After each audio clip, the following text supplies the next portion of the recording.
Alrighty, Madam Chair, the floor is yours. Thank you so much, Sierra. Good morning, Board of Commissioners, and to the citizens of Douglas County. Welcome to our January 31st Vice Chairman Kelly Robinson, District 2. Present. District 3 Commissioner Terenia Carthen. Present. District 1, thank you, Commissioner. District 1 Commissioner Henry Mitchell III. Present. And District 4 Commissioner Ann Jones-Guider. Present. Ramona Jackson Jones, Chairman, present. We have a quorum, Board of Commissioners. We'll get started. Clerk, do we have anyone sign up for public comment today? Good morning, Chairman. Yes, we had Mr. Levon Dixon sign in. I'm not sure if he is on the line. Mr. Dixon, are you on the line?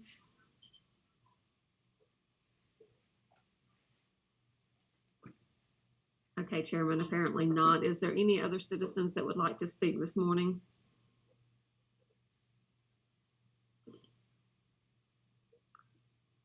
Being none, Chairman, I'll turn it back over to you. Thank you so much, Clerk Watson.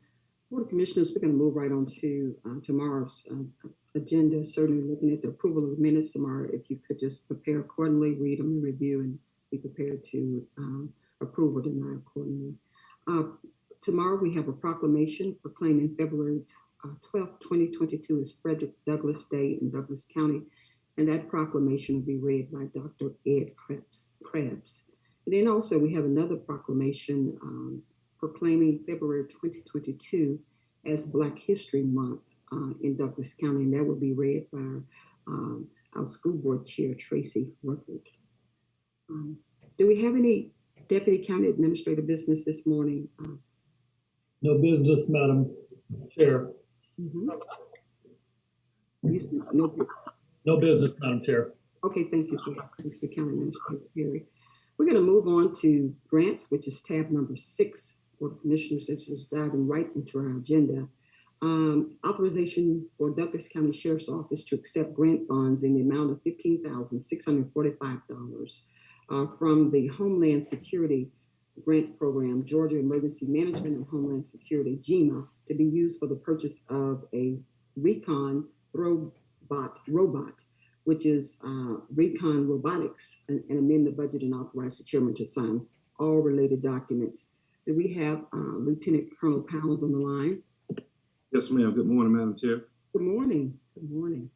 This is, like you said, it's Homeland Security Swat Preparedness Grant for the amount of $15,645.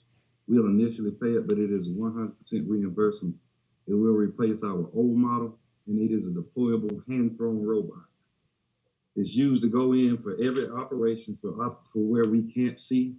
It's got a 360-degree camera view that we can see just to keep our people safe, so we won't have to make entry.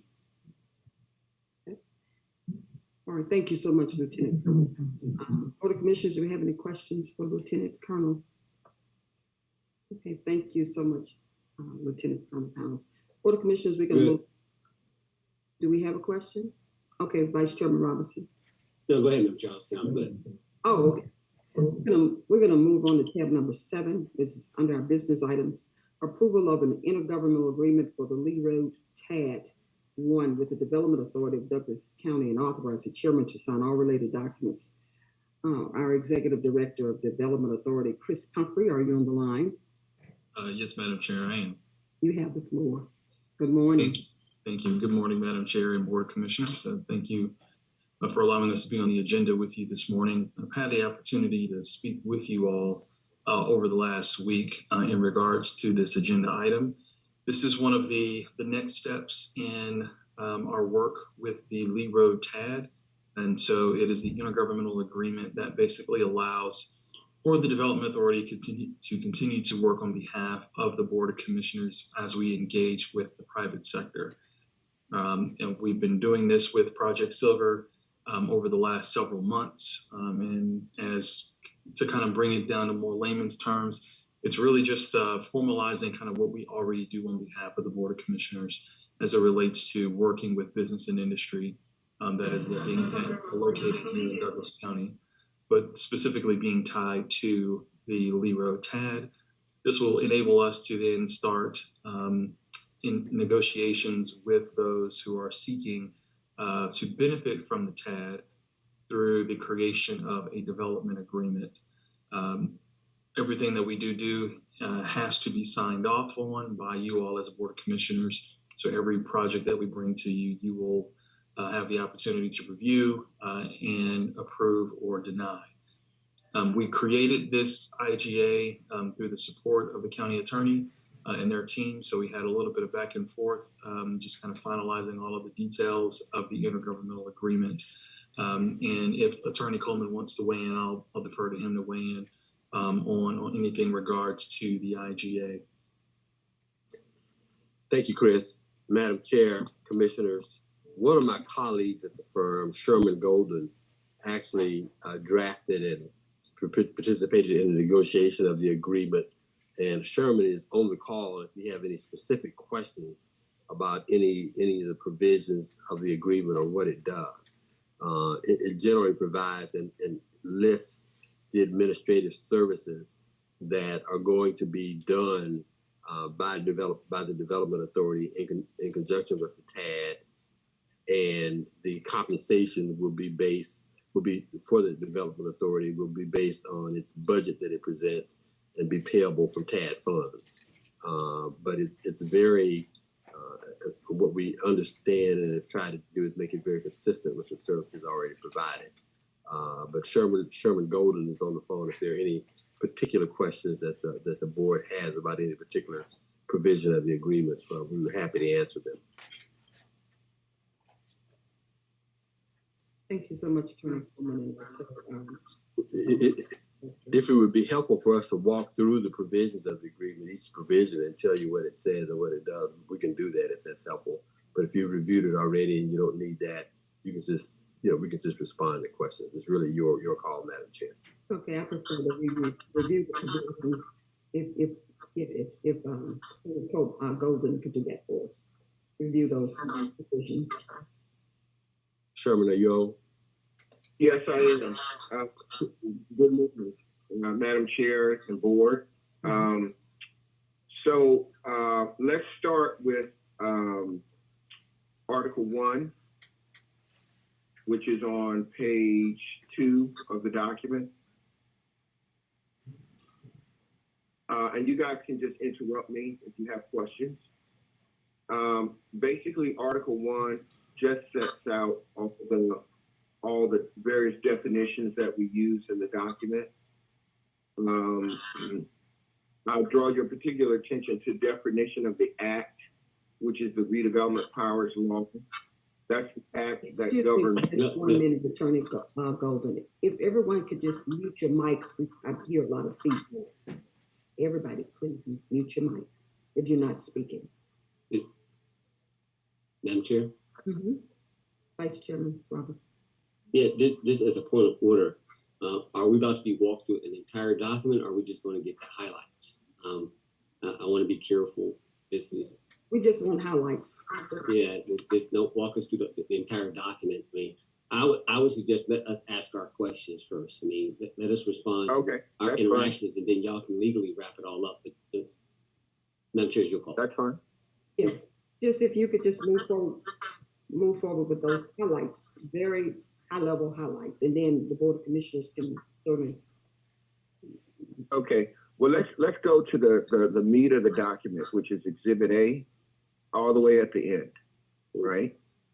And basically, that lays out the services that the Development Authority is going to be providing to the county with respect to the TAD, right? That's all the way at the very end of the document, Exhibit A. These are the services that the county is getting in exchange from the Development Authority. Marketing, they market the existence of the TAD. They serve as the point of contact for the public. They provide general information to the public. They provide development-oriented information to the real estate development community. They accept applications for subsidy or funding. They develop a set of evaluation criteria that the commission will sign off on. Each project that gets support from the TAD enters into what's known as a development agreement. So the Development Authority serves as the point in negotiating that development agreement, which is then brought back to the commission for approval. Once a project is identified for subsidy of financing, they monitor the project. They also provide reports on the project regularly. They make recommendations to the board about which projects to fund and which not to fund. They provide quarterly financial reports on how the projects and the TAD are doing. They prepare requests for proposals, right? And then they prepare an annual report. They keep books and records. They come up with an annual budget that you guys would approve. And then they can do anything else that's related to all of the above that you guys request, right? So that's the goods, that's the services that the commission is getting from the Development Authority pursuant to this agreement. Thank you so much, Attorney Golden. Okay, Board of Commissioners, at this time, do you have any questions? Madam Chair? Vice Chairman Robinson. Yeah, there's a lot of feedback out there. A lot of feedback. Attorney Coleman, if you could you mute your mic for us? It's not Attorney Coleman, Okay. Chairman Jones, it's the caller on the line. Oh, okay. Thank you. All right. Everybody mute. All right, Madam Chair. Yes, you have a floor. All right, thank you. All right, gentlemen, counselors, all right, and Chris. All right, so here's where I appreciate the exhibits, and I'll speak from my perspective. Unlike the traditional tax incentive, collective business development deal that it runs on its own, and then we create these committees after that to go back and look into, okay, did they do what they said they're going to do? So I've got an experience here, and I want to, you know, so which brought me up with the reason why I thought that program management was important for this. Right now, I'm listening to what's been framed, like, okay, so you're going to deliver these services on behalf of the board. Now think Moreland and Russell. Think. Now I hear you. I want to know how you're going to do this. I want to know what capacity exists within the Development Authority to deliver this. I'm fine with the construct. I get it, guys. But right, I get the business development, the transaction part. But I need assurance between now and tomorrow that you got the capacity to deliver what was just said, to the level that we think about that spot we ran for 5 years, solid. Every month. We're doing scoping works. This is twice, 3 times the size over time. Plus, I get it. I hear you. But from my vote, from where I'm coming from, and I'm fine, I'm not against what's here, that program manager is important. I need assurance between now and tomorrow that you can deliver what was laid out by Counselor Golden in that exhibit. And I understand every one of those. And I get you creating, you know, that was nice. I like the way they went and got that, framed that, but can you deliver that? Right? You again, I've got that tax incentive committee. You go back, you want to comply, make sure they're going to have compliance over time. All right. I'm in the performance evaluation mode. I've got to do mine in the year. So I'm just in that mode. So I need assurance. So I think that's about 3 minutes as far as I want to go. Again, come talk to me. Give me assurance. You don't have to, if you can't respond right now, that's fine. But between now and tomorrow, please give me assurance that you can deliver and how you're going to do it. Don't tell me you can do it. Show me how you're going to do it. I yield, Madam Chair. Thank you. Thank you so much, Vice Chairman. Any other comments or remarks, Board of Commissioners? Yes, Madam Chair. Thank you so much, Vice Chair-elect Carthen, Commissioner Carthen. You have the floor. Thank you so much. Just piggyback off of Commissioner Robinson's comment. I know that we've had other jurisdictions who are pretty close to us, Chris, who have done this, and they've been successful. And one would be Cobb, especially, and of course the City of Atlanta. But I'm particularly looking at Cobb's because theirs is probably still ongoing with what they have that they're participating in. If we could get a synopsis of how they structured theirs and put it all together, I'm assuming, Chris, that you would be our point of contact. Yes, ma'am. And we would approach it similarly to how we've approached kind of most projects where we don't have the internal capacity to take those on. So, for example, we brought on, a number of consultants to kind of work through the Foxhall project. We would do a similar approach with this project, is that we would bring on the expertise to then help enable do this. So yes, I ultimately would be the point of contact, but there would be a team behind me to kind of support making sure that all takes place. And so that team would also be helping you to develop the application? Mm-hmm. That's correct. Okay. But you would get input from the Board of Commissioners as to kind of what we would like to see on that application.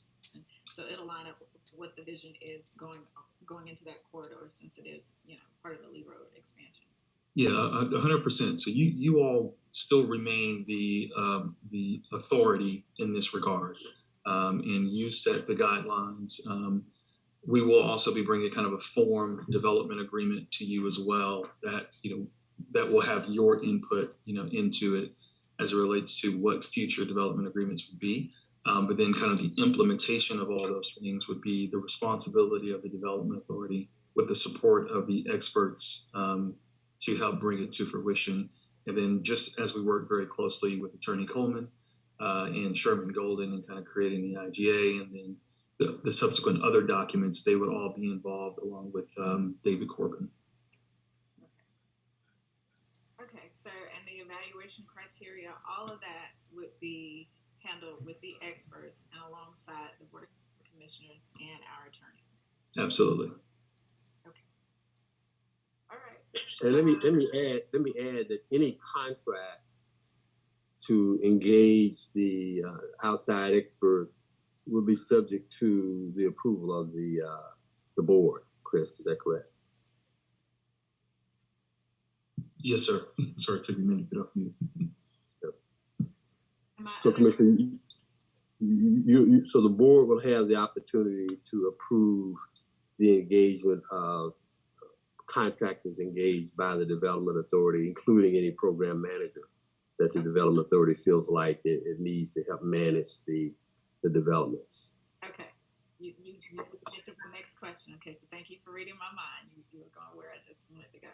All right, with that then, I yield. Thank you so much. I yield, Madam Chair. Thank you so much, Mr. Thornton. Any other remarks, Board of Commissioners? Yes, ma'am. Okay. Vice Chairman Robinson, you have the floor again. Yeah, let me come back. Thank you for the commentary. So there'll be a set of consultants who will get to sign off on something that Attorney Coleman just said. Well, if the Board of Commissioners, if the Development Authority thinks they need a program manager, which comes back to my point, I had to respond like, no, you're not listening. It is a condition. Right? That was my whole point. Understood. All right. That's my fault. I misspoke. Yeah, no, it's okay. No. It's broader. No. When we respond like this, it's broad statements, you're fine. That's important. I mean, I appreciate this response in the sense that we're going to outsource.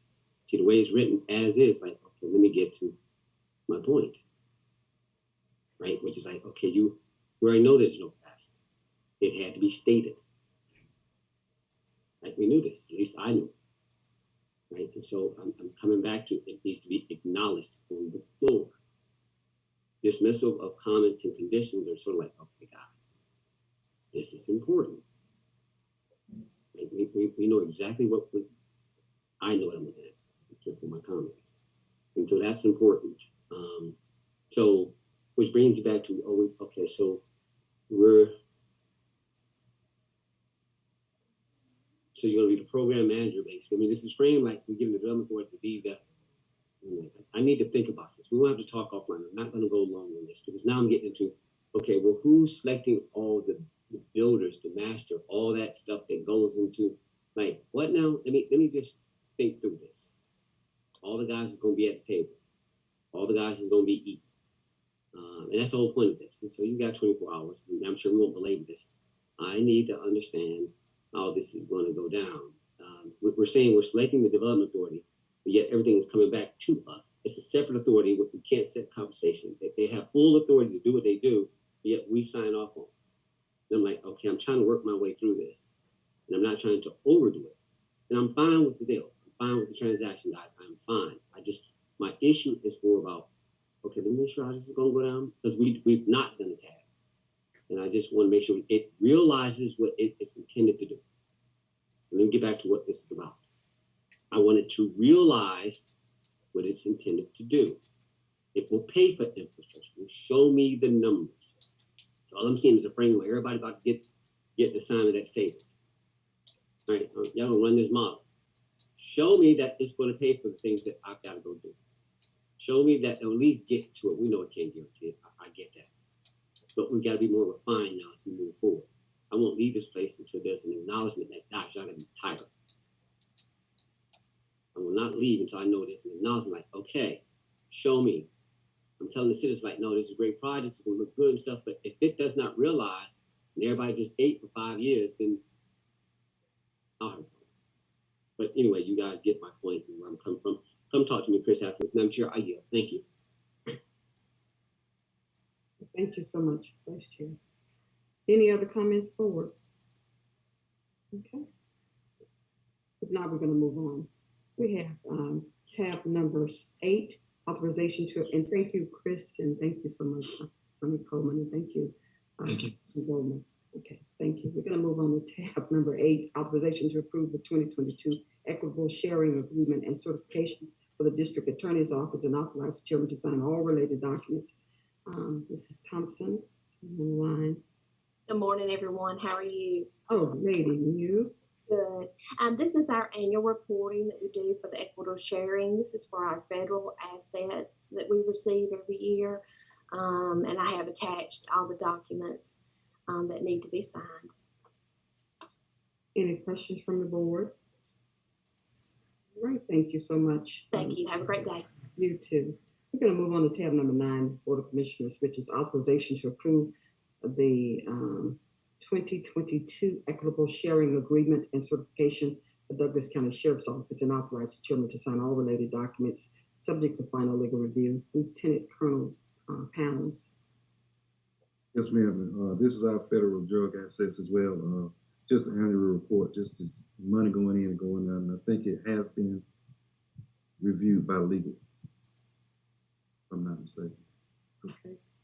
Attorney Coleman, have you had an opportunity to look at this? We have reviewed the one prepared for the Sheriff's Office. We have not reviewed the District Attorneys, but we have reviewed the one prepared by the Sheriff's Office, and we have approved it. Okay, thank you so much. Thank you. Any questions from the board for Lieutenant Colonel? Yes, ma'am. Okay. Vice Chairman Robinson, you have the floor. All right. Again, another educational moment. So can someone, either from the district attorney or from the sheriff's office or even our side, while I know the answer, the public does not quite understand this sometimes. What is this drug forfeiture about? How does this happen? How does the money exchange hands? And I'll give you a scenario. Let's just say the sheriff gets a $10 million drug bust right on Thornton Road. And use that as a scenario. And it can be assets, it can be whatever, money, contraband, cars, planes, trains, automobiles, whatever.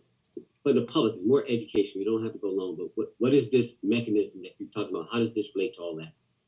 Can somebody respond, please? And this is for the public's sake, not necessarily for me. What is this about? The last, these two, what is this about? Who gets to use the money? Where does the money, what is it? What does this mean? Can somebody explain? Well, I'll go ahead. I'm sorry. I interrupted someone. Attorney Coleman, you probably lead in first, and then I would ask our Lieutenant Colonel to follow you. Attorney Coleman. Okay. Okay.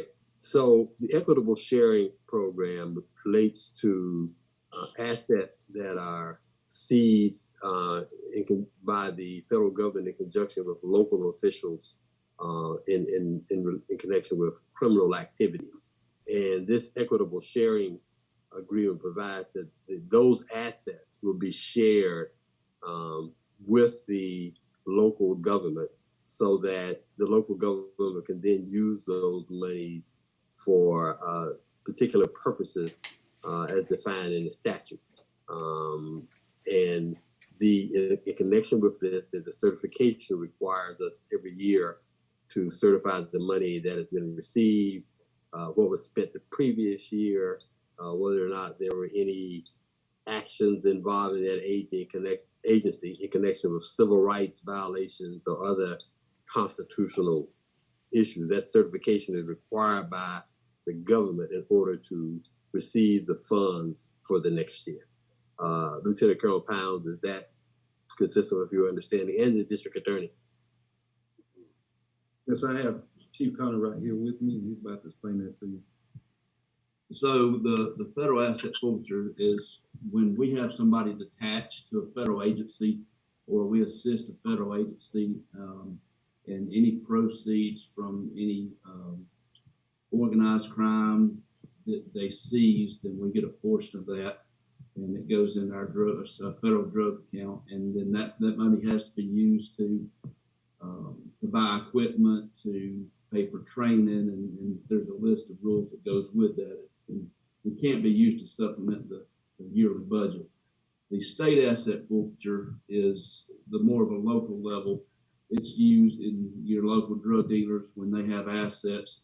It's meant to stop and take away their ability to continue the crime once they're released from jail.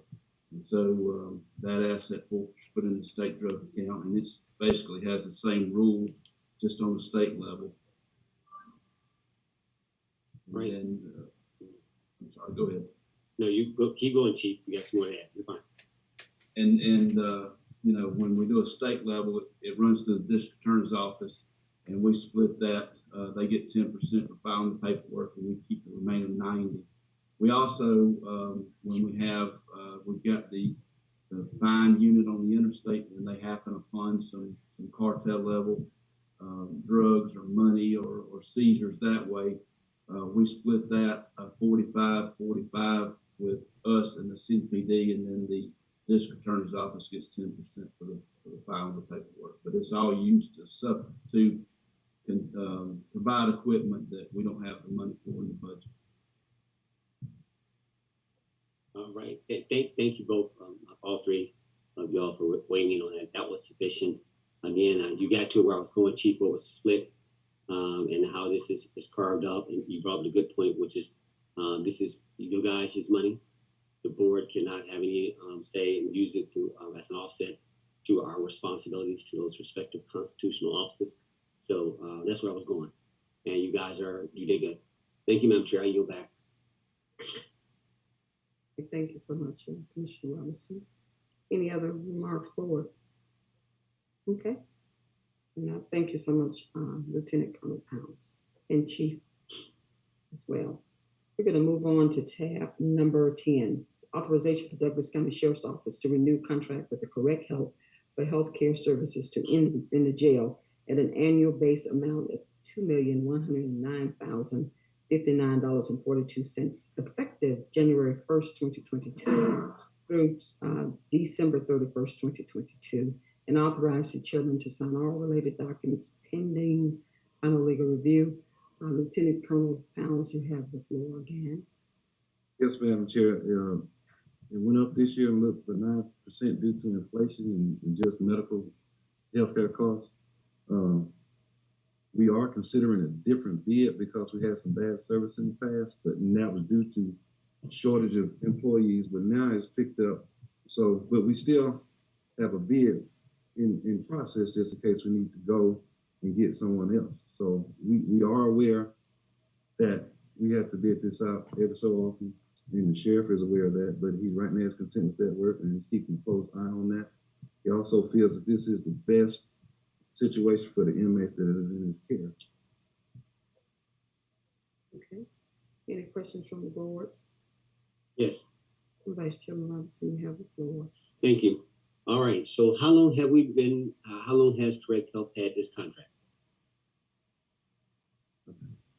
2012, if I'm not mistaken, sir. 2012, so 9 years. And we've had time to evaluate them based on your stated comments. There might have been some instances, I'm not quantifying, and yet there's some question about service delivery.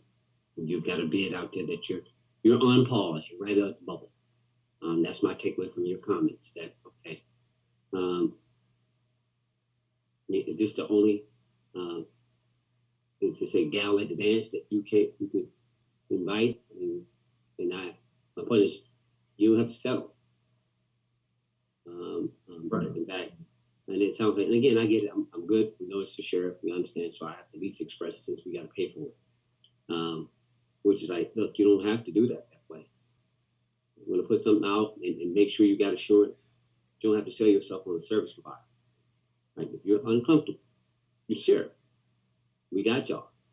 But no, I get it. But I'm with you guys. And we're here to support if we need to put this out. But that at some point that's like, okay, and back to our policy is this that we affected. We get the uniqueness of the constitutional. And so it's like that's a one-off, right? We get it. But we're spotting this and that, what's in the best interest of citizens. We're listening to y'all like, okay, normally it's been out, done. Right? We got that type of pause, but yet you have a unique environment. Right, you understand the jail, so I have to get, for me alone. I understand that that's unique. You have to make that call. I have no context. I'm not been in that side. I don't know how that works. We have to trust what you're saying, and not to question it, but just to understand. Like, okay, got it. All right, and that's on you. So again, I want to just take that position in that you don't have to settle, but again, we'll allow you to work through this, and I guess we'll get on the floor. I'm sure I got it. Thank you, Senator. Madam Chair, I'm good. Thank you. Okay, thank you so much, Vice Chair. Any other remarks from the board at this time? Yes, ma'am. Okay, Commissioner Guider, you have the floor. Thank you, Lieutenant Colonel Pounds. Is the cost of this, is it so high because of the mental health issues that maybe you have to deal with in the jail? Do you have any idea? Because I know we do have a special pharmacy or area of the jail that also deals with mental health. So this seems for about, I don't know how many inmates you have in the jail. I think it, 550 or 600. Yes, ma'am. Well, right now, while mental health is an issue, it's not the sole basis of why the prices are going up. It's mainly just the healthcare. Well, it's higher than, the secular people have to pay, outside the jail. But there's a House bill, I think it's 1013, that's dealing with mental health.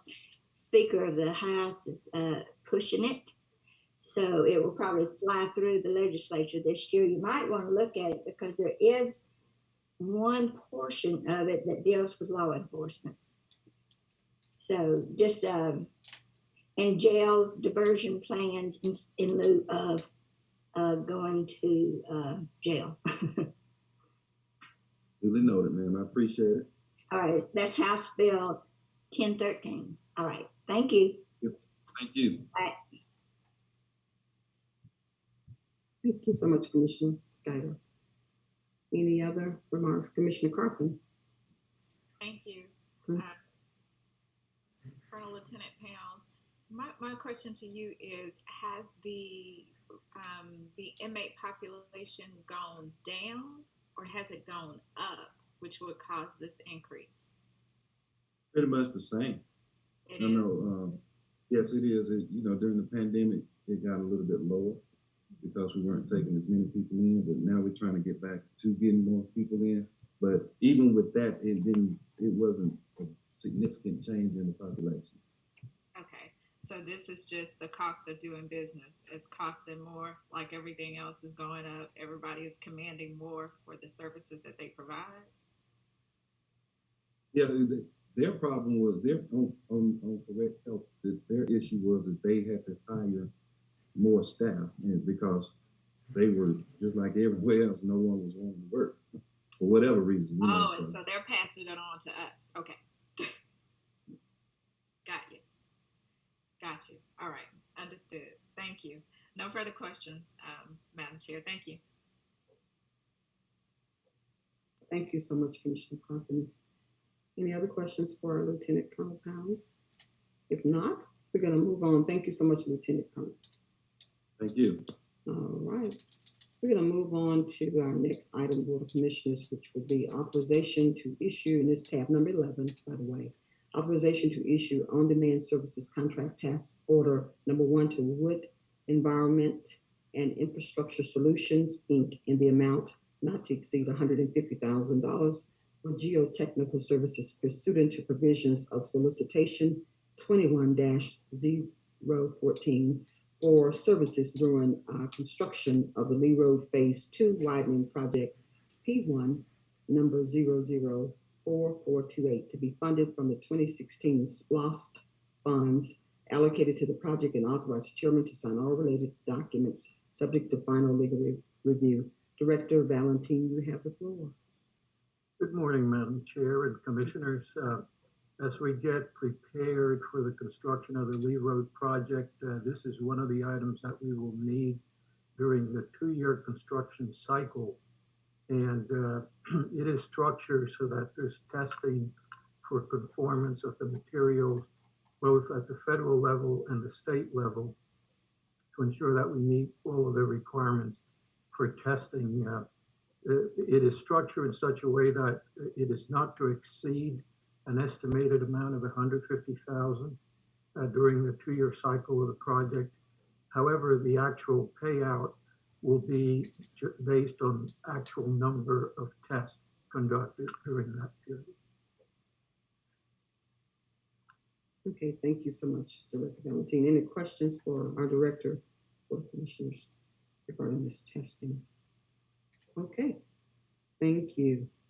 By the way, Director, I noticed some little yellow flags going up on Lee Road, so I guess that's an indication that we're getting ready to kick off. The flags are an indication that the utilities are marking their utilities in anticipation of relocating. Relocating, okay, thank you. All right, the next one is yours too as well, Director, which is tab number 12, authorization to issue an on-demand services contract task order number 1 to Nova Engineering and Environmental LLC in the amount not to exceed $6,000 for geotechnical services pursuant to the provisions of solicitation 21-014 for services during construction of the Maxim Road Sidewalk project to be funded from the 2016 SPLOST funds allocated to the project and authorize the chairman to sign all related documents subject to final legal review. Director Valentine, you have the floor. Yes, thank you, Madam Chair. This similarly on the sidewalk project on Maxim Road, it's a much smaller project. It's a 5-month duration, and we don't have to comply with all of the federal and state requirements because it is SPLOST funded, locally funded. So, but it is to be ready to perform the testing that is required on the concrete. Okay, any questions from the board? Thank you so much for that. Yes, ma'am. Vice Chairman Robinson, you have the floor. Yes, thank you, Madam Chair. Again, this one and the prior one, obviously some important work that needs to be done. Obviously, Lee Road as we go forward, as relates to obviously what that means for economic development. Obviously, Maxim Road, they have to do more with operational safety. They both are important projects. In between all that, there's people that have to do the work. And in selecting those people, there are formal processes or not as formal processes that have to be followed. Sometimes in making decisions and being able to move, our procedures are somewhat slow, they're not aligned, etc. And you know, as we go out to find people, but you have to go through it. And I know internally we have pressure from department heads to officers to electeds that like, okay, they want to go faster, but yet you got to be diligent, like to get you away from having to you trying to spot people. Right, they gotta compete. And I'm picking back up on last Thursday. No, you have to compete. And so, with that being said, Miguel, it brings us full circle on again. Both of these were done through the on-demand consulting. It was a formal process that we put in place a couple of years ago. Madam Carthen, your involvement obviously in obviously the procurement process. I'm glad you're back as chair on that. That we'll move that forward. That being said, Miguel, so back to program manager.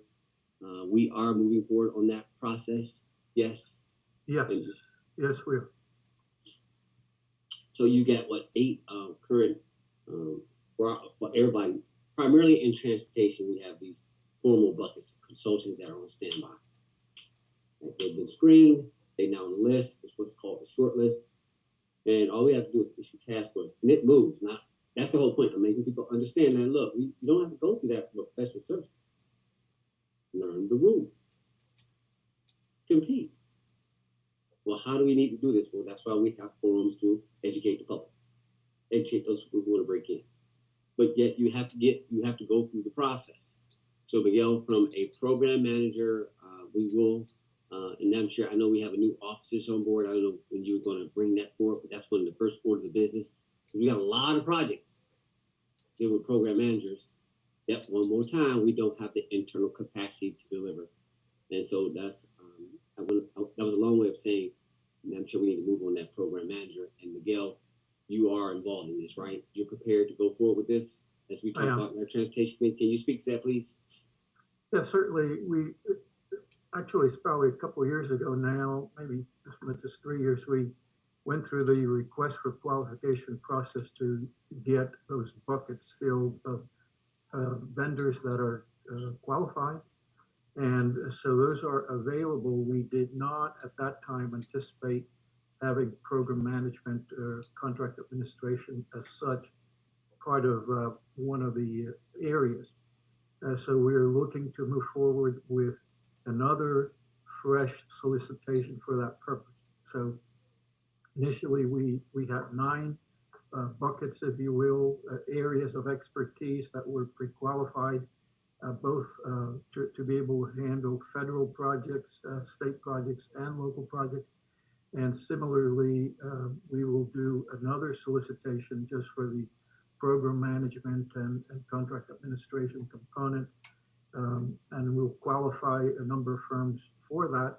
We can engage them without having to bid this out or do solicitations individually for each project. Right, and thank you again. Thank you. That's sufficient. We'll keep this moving. So, Madam Chair, and to the full board, we've got several projects that are currently outstanding. We've got this art list. Who's running? We're considering other broader project funding sources, and so who's going to oversee this? And I get there's a desire, next man up. I get that, but who's going to run this? So, Madam Chair, I just wanted to drop on that point. And Miguel, you're fine. We know it's on the docket. Madam Carthen, it's coming to you, obviously, through procurement. We need to sort of tighten that up. And I know there's new director of procurement, but Madam Chair, I'm going to yield the floor. Thank you. Okay, thank you so much, Vice Chair. You're right. We definitely need a plan of action, and it's something that's already materializing. We just, again, our new purchasing director should be a procurement director is on board, should be on board tomorrow. And I certainly will allow our Deputy County Administrator to announce who she is. And with this, of course, refresh the board's memory about our purchasing director, Deputy County Administrator Perry. You must have stepped away for a second. Okay. We introduce her tomorrow. That's fine. Full floor. That's fine. Okay. So what we'll do, we're going to move on, Board of Commissioners, we're going to move on to tab number 13. 13 is authorization for the chairman to execute the 2022 annual agreement with the Douglas County Travel and Tourism, Inc., subject to final legal review. Legal Department, Attorney Coleman, you have the floor. Thank you, Madam Chair, Board of Commissioners. This is the annual agreement with the Douglas County Travel and Tourism Department to pursuant to which the county remits funds that are collected from the hotel motel tax to that department for purposes of discharging the statutory requirements with respect to those funds. The purpose, the main change, and we really kind of cleaned up the agreement a little bit with some changes, but the main substantive change was to put in a mechanism pursuant to which the county could exempt certain projects from the need to send those funds over to Douglas County Travel and Tourism Bureau. So the county, and the only project now that's on the list is the Foxhall project, because as you recall, a part of funding for Foxhall was the hotel motel tax generated by that project. Well, the prior agreement, we would have had to send those funds over to the Douglas County Travel and Tourism Bureau, but because we need those funds from that project to help fund the project, this gives us the ability to accept that particular project from the agreement, and any future projects for which we will need the hotel motel tax or funding can also be added to the list for its accepted. Now, with respect to that portion of the hotel motel tax that's to be used for promotions, the way the agreement with the Development Authority works is that those funds, the developer will make recommendations as to where those promotion dollars will be spent, but the ultimate decision about where they'll be spent will rest with the board. So just to be clear on that, I have reviewed this agreement with the head of the Douglas County Travel and Tourism team, and they've given some suggested changes which we've incorporated into the form of agreement. The one change that I think was made last year and made again this year is to delete the requirement that any travel expenses be approved by the board. That department, that team has its own funding through the hotel motel tax, and wanted the ability to approve any travel itself. That was the one change that they made. So that's what this agreement is all about. It is really a continuation of previous agreements with the addition of the ability to accept out certain projects. Okay, thank you so much, Attorney Coleman, for just elaborating and giving us an idea of this whole the structure of this deal works in terms of how it works for the DCTT component. Board of Commissioners, you have any questions or remarks? Madam Chair. Commissioner Carthen, you have the floor. Thank you. So my question, Attorney Coleman, is on Exhibit A. I see that the Foxhall Resort and Sporting Club is exempt from DCTT. Hello, can you? Hello, can you hear me? Hello. Hello. Yeah, we can hear you, Attorney Coleman. Can you hear Commissioner? I think Attorney Coleman is frozen. Yeah, it's better. I'm back now. I'm sorry, Commissioner Carson. I didn't hear your question. For whatever reason, my screen froze. No problem. So my question to you is regarding Exhibit A. So am I hearing this correctly, that Foxhall Resort and Sporting Club is exempt from DCTT promoting them? The 250 rooms and the 200 villas, is DCTT exempt from using the hotel motel taxes in order to promote them or brand them? No, it doesn't happen automatically. Previously, on anything, the money automatically went to DCTT.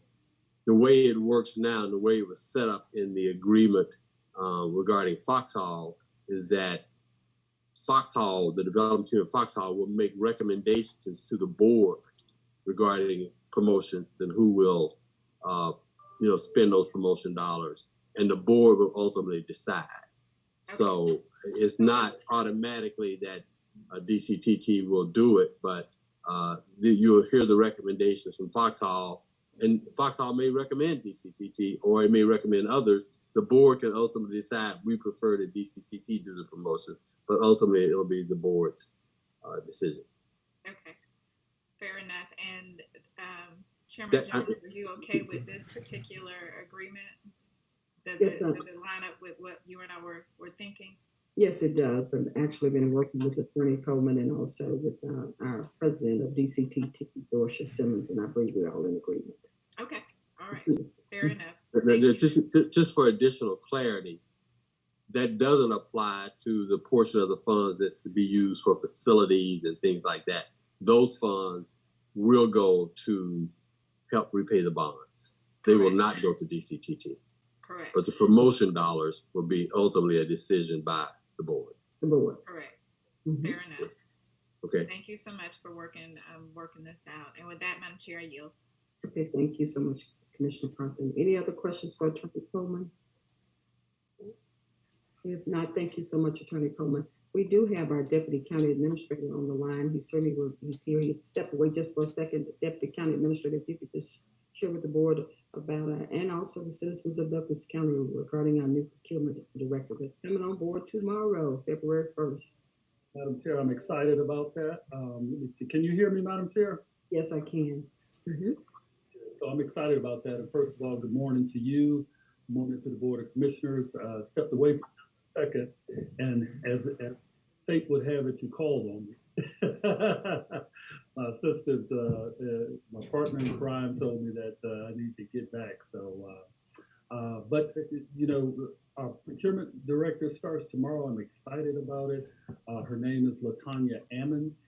She comes to us from the Georgia Department of Agriculture. She has roughly about 14, 15 years of procurement experience.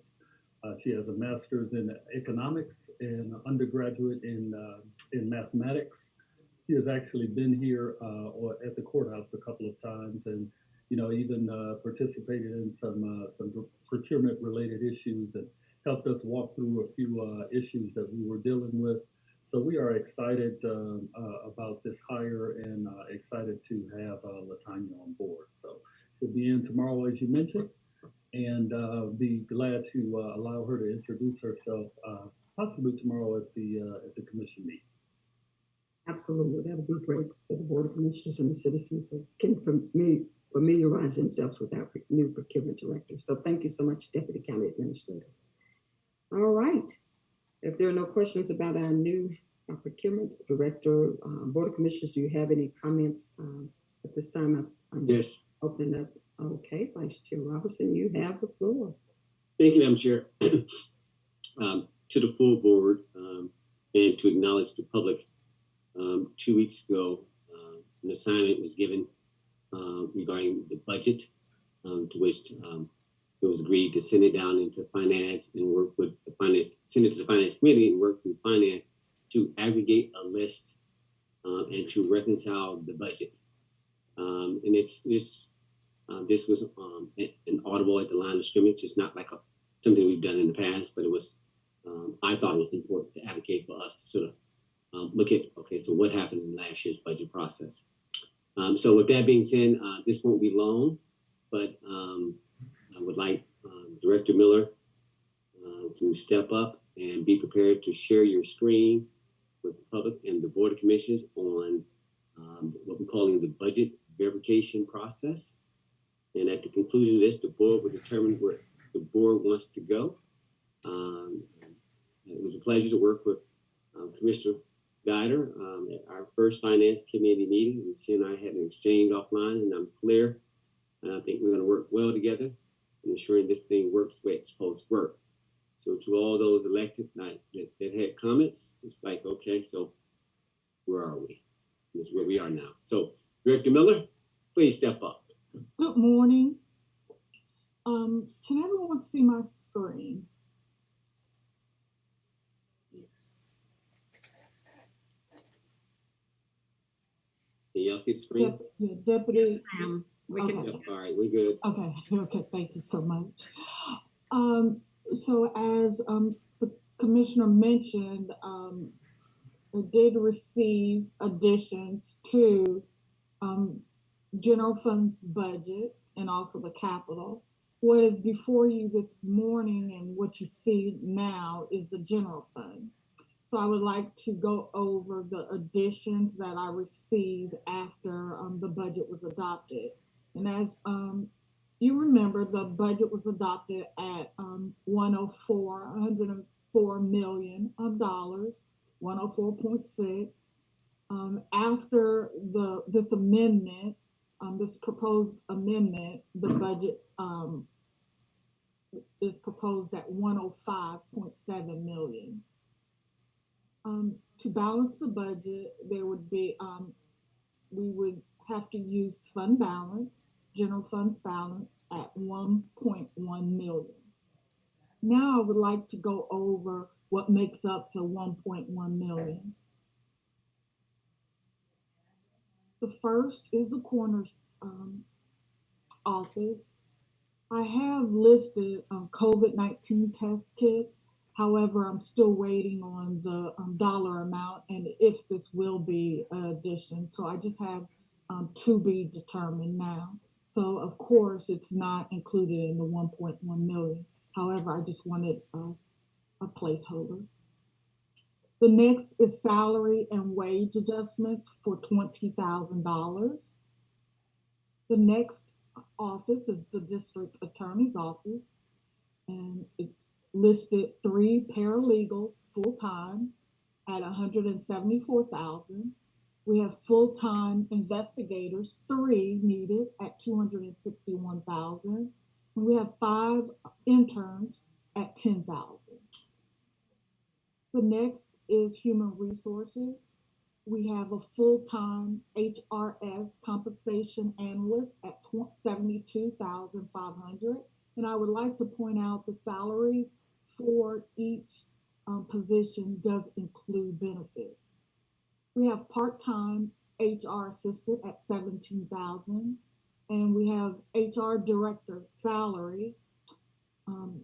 Currently, there is funding for the HR director. However, $50,000 is needed to make the salary whole, the annual salary and benefits whole. The next, we have probate, salary and wage adjustments at $30,000. We have a full-time fiduciary compliance clerk at $65,250. We have a full-time staff attorney at $87,000. The next, we have Superior Court. We have 2 case managers needed. Total would be $101,500. The next, we have the tax assessor, additional funds for operations, running the operations of $20,340. We have the tax commissioner, salary and wage adjustments at $40,000, and office equipment maintenance at $50,644. We have transportation, a full-time civil engineer 2, traffic for $116,000. And again, this makes up the $1,115,234. All right. So thank you, Director Miller. So this list is $1.1 million in addition to the $1.1 million we had before to close out the budget. Is that correct? That is correct. And just what the ironic coincidence that the numbers are the same. But there is a distinguishing difference. I even had to pause on that. So, all right, just for the collective group. So, Director Miller, I'm going to bring up Mr. Guy to weigh in as well on perhaps what she suggested, and I stand with her regarding conditions. So, what was added since the board last saw this? So, there's what was cut from the budget originally, and then there's, once we opened it up, everybody sort of rushed in and says, well, since you're in there, let's add these things. And even since then, we sent the list out to the board. Has anything changed, those 3 buckets? Can you help us? Yes. So first is when the announcement went out, if there's anything that you would like to include in your budget. We have that wasn't included in the 2022 request. We have probate, and the full-time staff attorney was not included in the budget. We have the tax assessor, additional funds for operation was not included in the budget. After the finance committee and we sent it out to the board, the items that were added was the COVID-19 test kit, was the HR director salary addition, and then the Superior Court 2 case manager. And the rest of the items were included in the their budget request. However, it was not approved. That's sufficient. I mean, those are just the facts. You don't have to defend them. Those are, you reported accurately on the facts. Which brings me, to your point regarding the coroner, and I'm going to use this and yield to Madam Guider. For example, the coroner had a situation where the medical examiner has declared through some type of mandate that you now must test the decedents before you send them over to us. Right? So those are one of those like, okay, whether you constitutional or not, it's a mandate. Right? So now that has an upstream effect. So not only is it testing, there's training that goes in there. Well, how are they supposed to do it? I mean, they had sent out the National Guard to give us shots and tests.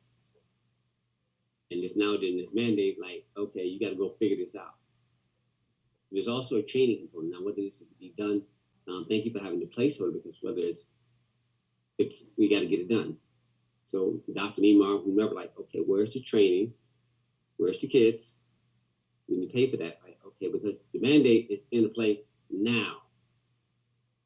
And so I just want to bring that point up, that we have to respond to that. And is there a cooler effect? Now we got to back up. We got to hold the decedents.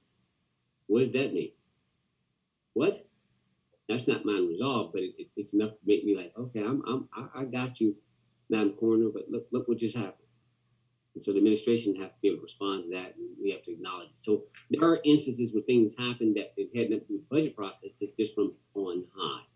But now, with that being said, as we've had other conversations about when the board will take up funding something, when is our rules of engagement? And I guess at this point, obviously we have an annual budget process that we go through. We have a mid-year retreat that we go through dealing with the millage rate. But there's a third consideration, which is when we reconcile the end of the year budget process, the budget. In other words, around March, we'll figure out how much money that we over or under, and if we got some unders, we'll amend and adjust the budget for additional revenue. But the board is not required at any time to take up any consideration from anybody unless it desires to. This is important. There's no dictate. There's no demand. None of that. The board will decide what it does. I was going to get the last word on this. The board will decide. Now, there is no recommendation that's coming from the committee. We'll let the board decide this. Let me get out the way. We got to respect the overall process of the Board of Commissioners, our responsibility of revenue and expenses. And the board has been faithful, 14 long, all I know, and accommodating people. I'm trying to work with them. Even though you have those one-off moments where y'all come before us and all these adjustments, it does not have to accommodate anything. It's not already approved. Right? I mean, we anything in the budget, we're just signing off. So things that come forth, yes, we have to sign off along the way, contracts and stuff, and maybe we have a match or something. But any of those one-offs, please don't be confused about what we have and do not have to do. But please, let's make sure there's clarity on where the authority lies regarding the Board of Commissioners. And but again, I respect my peers, and I'm just one vote. I'm going to take my vote out the way. So that being said, Madam Chair, I would like to let Madam Guider come forth. So she made a suggestion to me, and I'm for her. I want to hear her say it on the floor. So, Madam Chair, can I get Madam Guider to come forth? Yes, ma'am. Weigh in. Madam Guider, go ahead and weigh in. Thank you, Commissioner. My suggestion, first of all, was to have each department head to write a narrative as to their request and to let us know, was it ever asked for in the original budget and got cut, or is this something new or whatever that has come up? And it needs to come from them, just like we had, the department heads come before us at our retreats. But Rosalind, because this is really against our policy. Now our revenues are, when we adopted this, we said our revenues was 104. But that was before all the year-end collections. So is that going to be adjusted?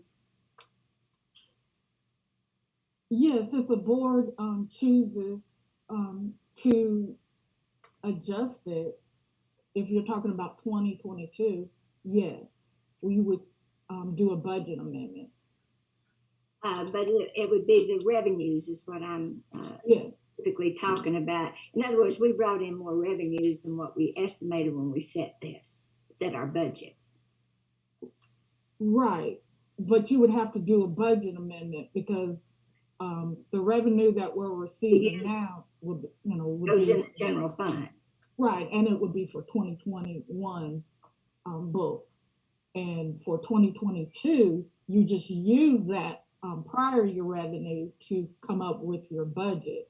Mm-hmm. So the budget was established at 104.6, but let's say that we received for last year, we received the 105.7 million.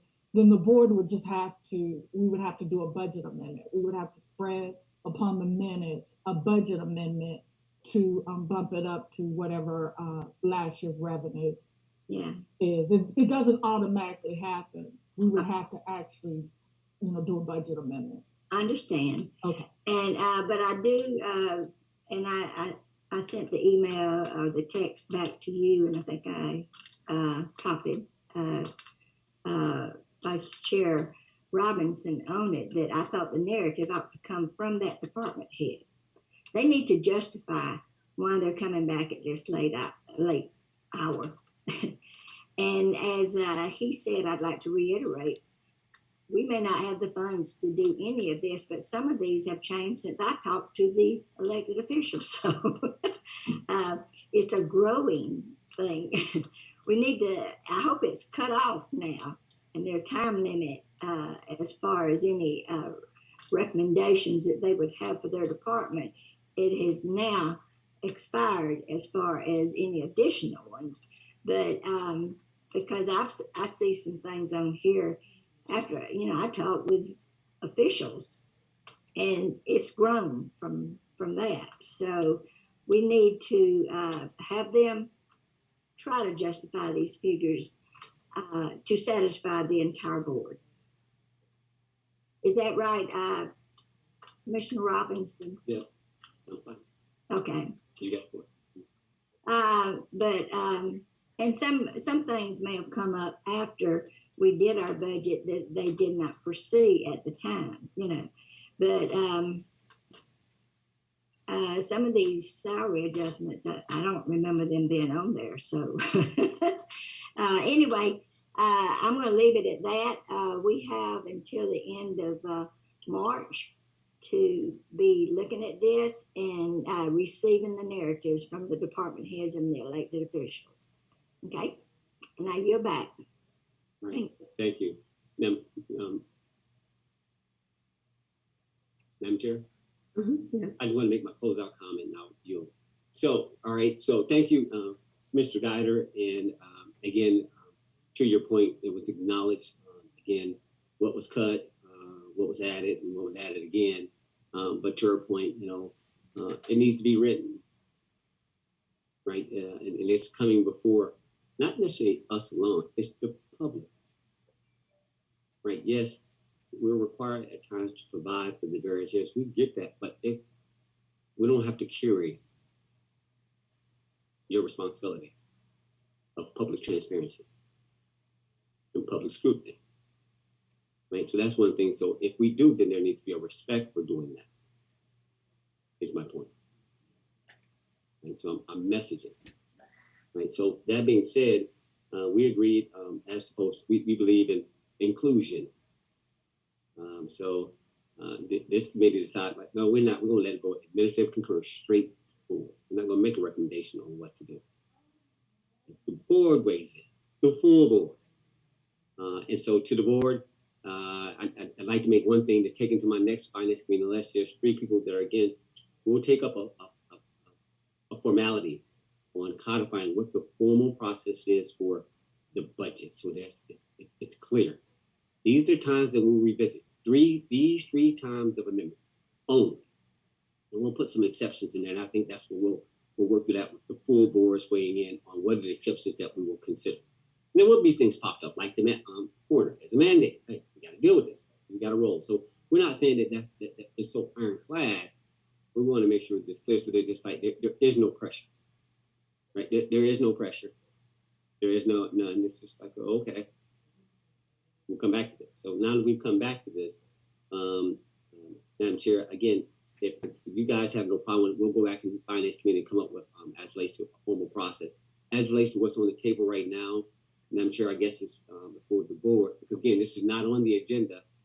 I brought this up just because we put it out there and said that we would come back. Our word was our bond. And we've reconciled it. So we've done what we feel we would do.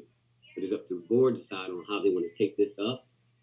Again, we can revisit this formally as a milestone during the budget, when we close out the budget at the end of March. So I guess the first meeting of April, for the record, Madam Clerk, that'll be a time that you can come back with where we make adjustments. In other words, if we have more revenue that we need to adjust, and we fit this list of things into that, we can deal with it at that time. But again, it's up to the board. So Madam Chair, I'm going to yield. I'm going to get out the way. I yield.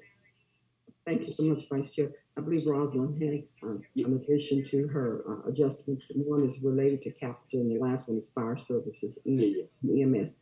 Rosalind, you have the floor again. Okay. And just like the general fund, we have capital, and they're set aside for capital money. And as you recall, the board had $3.3 million for set aside for this year for capital. Adopted was $2.2 million. However, listed, we have $292,000 worth of additional capital. So your remaining balance in capital, if the 292 is considered, your remaining capital balance for 2022 would be $810. $810,901. Listed, what makes up the 292, we have Parks and Recreation. We have a vehicle for $27,000. We have Pumpkin Pound and amenities for $100,000. We have probate, a file storage system for $65,000. Transportation, we have a F-250 vehicle for $55,609, and we have a Ranger vehicle, which is $45,000. And the items that I mentioned total the $292,609. The next is fire services and EMS, and this is a totally different fund than your general fund, and then capital, totally different. Fire services and EMS is projected to have an ending fund balance unrestricted at $1,036,643.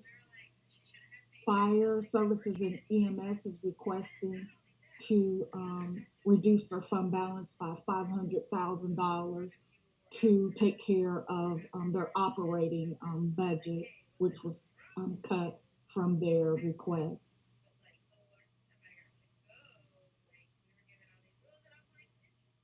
And that's all I have for the 3 restricted funds and the additions. Thank you so much. I'll yield back to you, Vice Chair, for comments as the Finance Chair. No problem. I want to hear from everybody else. I mean, do we take action? This is duly noted. We wait till March. Again, this is just concurrence. It's not a vote, but please weigh in, guys. You want to take action tomorrow? You want to wait? Certainly like to wait. I gotta weigh in. Okay. I'll weigh in first if that's okay with this board. Certainly would like to wait until March to see what happens at the end of the, as we close the books, because I don't want to get ahead of ourselves. That's my personal opinion. We want to just see how much is remaining before we go forth. And I think that's reasonable. We've done that in the past. But we do have a few things that's under that capital that's pressing, such as that filing storage system for the probate judge. That state required, that state law requires that we have that filing system. So some of them, there's just, I'm not sure if she can wait until March on that one, but that's critical. And that's state mandated. So that's my 2 cents, but I just would prefer if we just wait until March instead of voting on it. Madam Chair, Okay, I yield to you, Commissioner Guider. I too want to wait, and I want to wait till we get the narratives so that each commissioner can see, well, it was never asked for in the original budget. So, and they're asking for it now, or it was asked for and it was cut. So just to be fair to each department head. But I also question, when Rosalind first showed us this, some of the vehicles, especially on the Parks and Rec, why that would not be under the splosh, because they're getting vehicles every year under that. And I guess the transportation, I don't know why that wasn't in his budget, but I don't know, I don't guess there's anything in the transportation column for splosh that goes to vehicles. Is that correct, Rosalind? Yes, there was no vehicles equipment that was in SPLOST, but I do want to state that probate and transportation, these items were included in their initial request. Okay, and then that's what the narratives will tell us. Right, yes. So, and we need to get those in as soon as possible so each board member can be looking it over, because I'm sure, I would bet almost that we can't fund all of this, but we might. I don't know. We won't know until we get the final revenues anyway, but we've got to stay within our policy also. So we need to be studying over this, but we can't do it until we get their narrative in also. But I certainly suggest till we get to not do anything, act upon this until the beginning, or the end of March. So that's my take. All right. All right. That's two that says pause to March. The other two colleagues, y'all want to weigh in? What y'all want to do?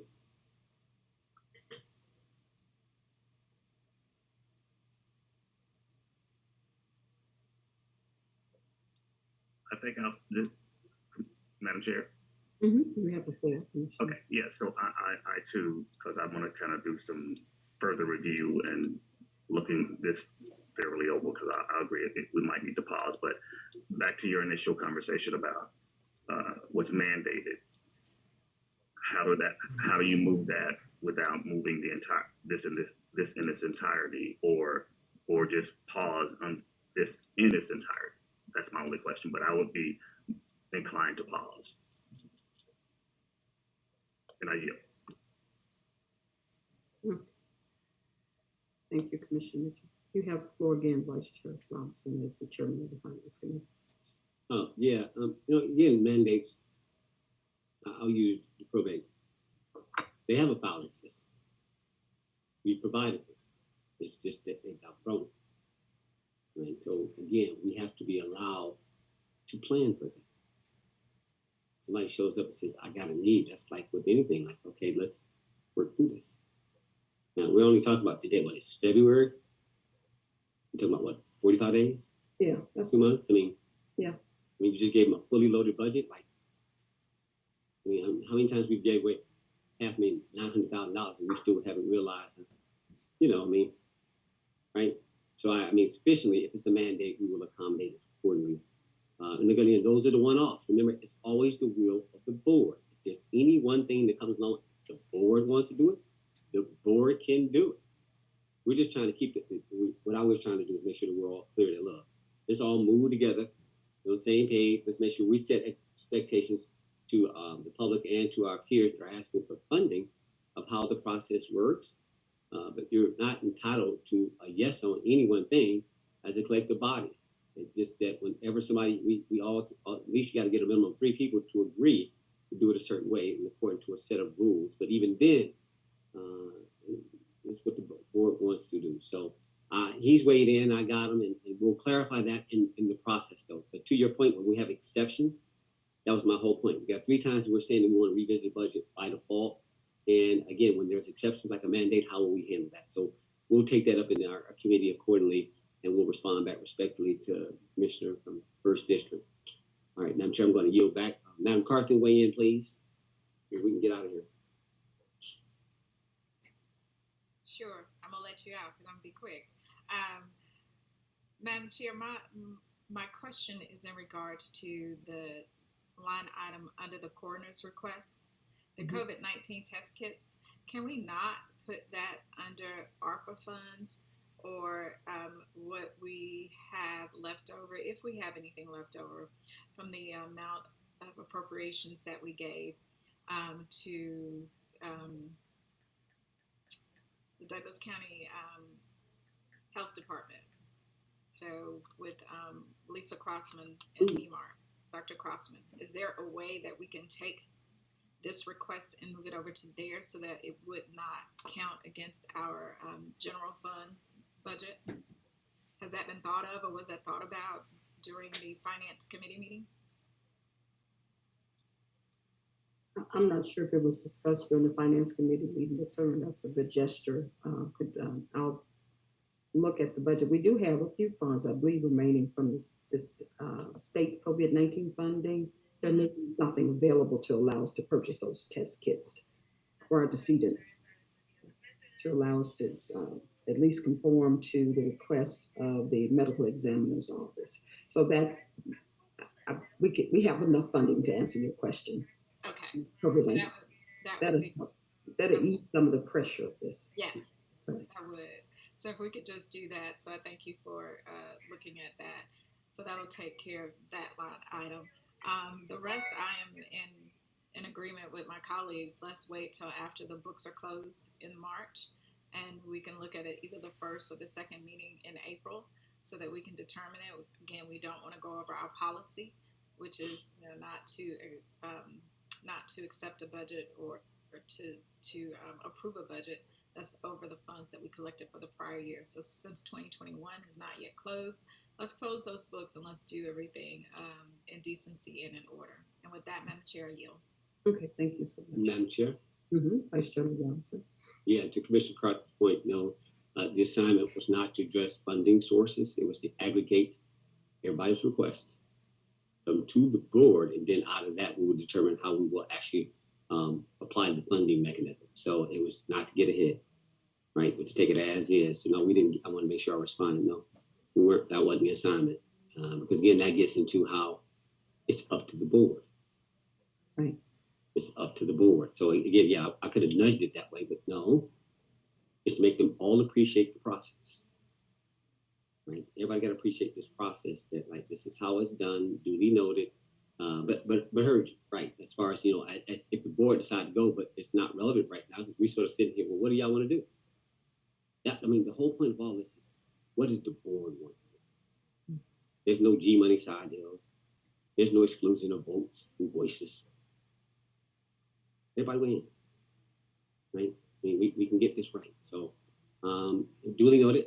I just want to respond to that, Madam Chair. So to summarize, Madam Chair, sounds like the board, as a collective will, it's consensus in an open meeting that we will revisit everything accordingly at the revisit, whatever that date is, and Madam Clerk will allow you to figure that out with Roslyn once she's able to close out the books in March. And it'll be in that first available meeting that the books are closed. In other words, the books have to be closed. If you can't make that first meeting in April, then I guess it'll be the second meeting in April, just to set everybody's expectations. But you got to close out, obviously, the month. Roslyn, Director Miller, is that accurate? You feel comfortable with that? Yes, I do. Thank you. The second meeting in April. Hey, County Clerk, can you declare what that second meeting of April will be? Yes, sir. Just 1 second. It will be April the 19th will be the second commission meeting. All right, Madam Chair, you have it. So I'll let you go from there. Again, if there's something that comes up that we need to work the normal process and stuff, but we were just saying this had to do with the budget, guys. It wasn't about operations. It was just that we felt a certain kind of way. We wanted to show good faith to everybody that it wasn't any hanky panky or anything regarding the budget, but we wanted to use this. This is the first time we've ever done a budget verification in 14 years. So this is a one-time. Okay, wait a minute. We normally didn't have to even go through this, but we did. So we want to get this back on track, but it allows us also to improve the process. So, Madam Chair, I yield the floor. Thank you for allowing me to have my comment. All right, thank you so much, Vice Chair. Madam Chair. You have the floor, Commissioner Crawford. Thank you so much. I just wanted to make sure that I'm understanding. So the portion for the coroner for the test kits and the training, because that is needed now, can I get your assurance or concurrence from the board that it is okay to look at a different funding source for that particular request? Are you speaking directly to me? Speaking directly to you, but I'm also asking for my board members to take up that item, to allow you to take up that item and to go and see if we have enough appropriations to get that item taken care of, because I don't think that the coroner can wait or hold bodies until April, the second meeting in April. May I respond? Yes, you may. Thank you, Madam Chair. No, I'm with you. And so when the coroner brought this up, and you know, again, I'm sure like all of us, we talk to our various colleagues and stuff, and we tend to, you know, if you choose to advocate for somebody, you will, and we put it on the list. And so I made her write this in and put it on the list. But again, she doesn't work the bureaucracy part. She just does her services. To your point, so she's got a mandate. My request when we send it in, I want to know, well, what authority does the medical examiner get to say to push this back? Like, okay, really? Wow. But somebody has to go look at this. Like, okay, so I wanted to Madam Guider's point. I'd like to know, okay, so since you're pushing this back on us, and I get it, mandate, but it's from our medical examiner, not from on high. And I'm sure this is probably a collective thing, but it's like, okay, guys, what does this mean?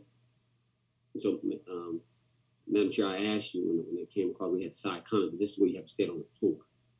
Like, okay, so there has been a communication from our medical examiner who we send our decedents to. It says, okay, you must, you know, you now are required to hold the bodies, hold the decedents until you have to test them. And once it's all done, then you can send them over. And it's like, okay, do y'all know what this is saying? Like, it's like, it's not about the funding. It's the process. Like, it's like, it's bigger than the money. Like, yeah, you can fund it however you want to. Like, you know what they're saying. Like, and so now our coroner has been dropped on something. Like, now, how is she supposed to respond to this? Whether it's coolers or how am I supposed to test the seating? It's like, I don't know how to do that. Like, and so it's more of a, right, somebody needs to take this up, and there's not another fellow commissioner. If somebody's got to help deputy, well, somebody needs to help work through this for her. Make sure we're clear, Madam Chair. We need to get clarity from the medical examiner on what this is. But at the same point, as fast as we can get that clarity, right, as far as funding, I mean, how many test kits it is, we have no clue. We can't even answer, even if we wanted to. So in other words, we have support for me, but do y'all know what y'all looking at? Can you scope this out? We have 200 deaths a month, right? So how many test kits we got to do? What does that mean? Every day, every other day? There's no procedure. It was just pushed back on us, said, you can't send them until you finish this out.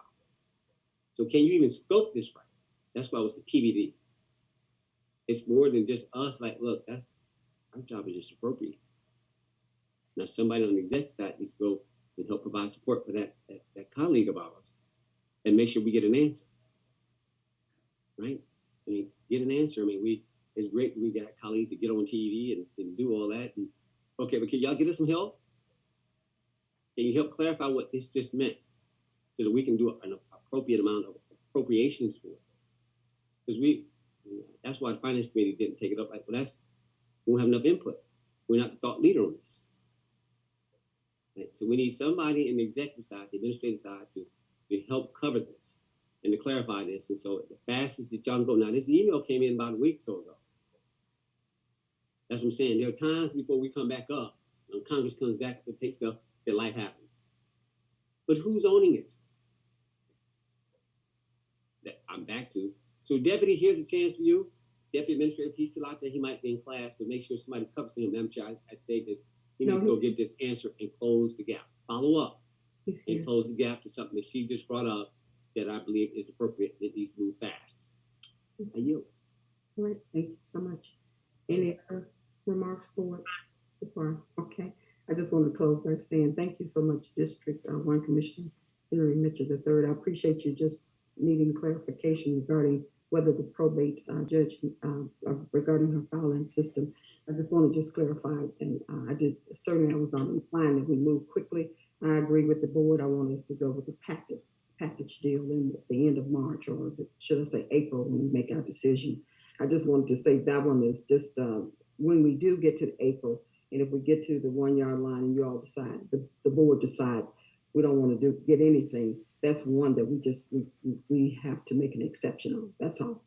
So, Madam Chair, let me clarify. So what I'm hearing is two things. Tomorrow's agenda, you're saying put the filing system on the agenda, that you're going to take it out of capital? No, again, I'm not in. I want to make sure test kits. I mean, okay, 2 cases. You got test kits and stuff. That's a dollar amount. I have no scope of work with it. I could not. Is it 50,000? Doesn't matter. So it's 50,000 in one, 60,000 other. Are you saying put those both on the agenda tomorrow to approve? No, I'm just saying no, not that filing cabinet. The test kits, we already have some available. That's easy. But no, that the filing system will be part of a packet deal in March or April when it comes before the Board of Commissioners. We've been without one this long. I know we have something in place now, but we will get that filing system. I just wanted to make sure that the board knew that it's a priority. Even if at the end of the day in April, if we say we're not getting anything, that one has to be on the list regardless. That's all. All right, so y'all good with that? In other words, no action on nothing on this list until April. If somebody wants to think otherwise, y'all weigh in. The coroner's piece, Madam Chair. Oh yeah, we're definitely going to move quickly on that. We're going to move on those test kits. We already have some available, and I'll work with our EMA director, Jason Mulholland, to make sure we have enough for her to test. And I'm in my heart and mind, I'm hoping we don't have 200 deceased citizens per month. That's quite a few. We usually have over about 200 a year, and with the COVID-19, it's probably up slightly. But we have plenty of tests. It's just the procedure itself on the testing component. And I'll be working with public health, our public health division, to see if they could just help participate in performing some of these tests. It's just the same, similar way that you see them, you stick the swab up their nose and wait on the results to come back. So I will follow up with Dr. Memark and Lisa Crossman to see what we could do to get some support for the coroner. Madam Chair. Mm-hmm. Can I have the floor? I don't know. If you can. Okay. I thought Rosalind's explanation, or somebody's explanation, was it's only the ones that go to the medical examiner, and that's in suspicion. Well, that's not just a regular death. Not all the bodies go to the medical examiner. You're correct. It's only when they're suspicious of something illegal that caused the death. So, and I guess it's just to protect the medical examiner, and they are located in Atlanta. It's a state medical examiner. Yes, you're correct. All right, thank you. So that's going to be a lot less number of deaths. Okay, thank you. And then also there's age restrictions on whether the medical examiner examines you or not. So that'll shrink that number as well, Commissioner. Thank you. All right. Any other comments, board? Are we settled? We coming back April, for what date? 19th. All right, Chairman, 19th, April 19th. April 19th, okay.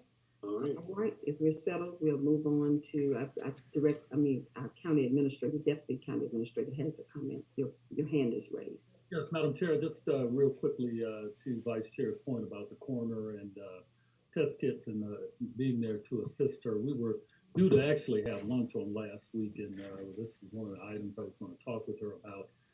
The situation changed, and we're due to get together this week. So we already have a plan in place to prepare, and hopefully together, if not today, at some point tomorrow. We haven't rescheduled our meeting from last week, so we'll be there to assist her and help her navigate this whole issue. Thank you, Deputy County Administrator. All right, Board, if we don't have any further comments, any other comments before I chime in or tap our Attorney Coleman? Okay, there are no comments. Attorney Coleman, do we need to go into executive session? Sorry about that. Yes, Madam Chair, we need to go into executive session for real estate transaction as well as personnel. Okay, to our citizens of Douglas County, the Board of Commissioners, as before we go into executive session, I want to just assure you we will return as soon as our executive session ends, and we appreciate your patience. Board of Commissioners, we have a motion to go into executive session. So moved. Do we have a second? We have a motion and a second. Any discussion? We have a motion and a second, and I call the district. Please respond accordingly. District 1. Yes. District 2. Yes. District 3. Yes. District 4. Yes. Chairman, yes, we have a 5-0 unanimous vote to go into executive session, and the motion carries. With that being said, clerk, you have the floor.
Madam Chair, the floor is yours.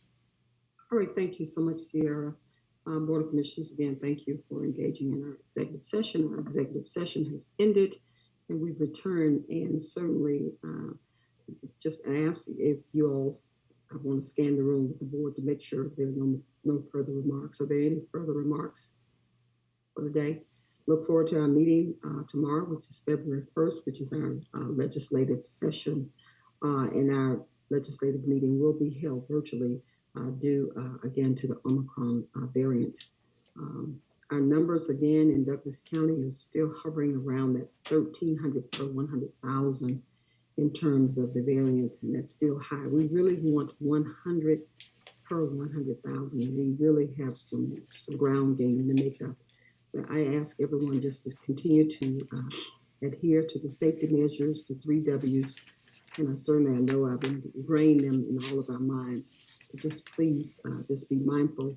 And again, this too shall pass. And I know I've been saying it for 2 years, but I promise you it will. Again, if there's nothing else or no further remarks from this board, this meeting is adjourned, and look forward to the Board of Commissioners seeing you tomorrow at 10 a.m. Thank you and have a great day. Great.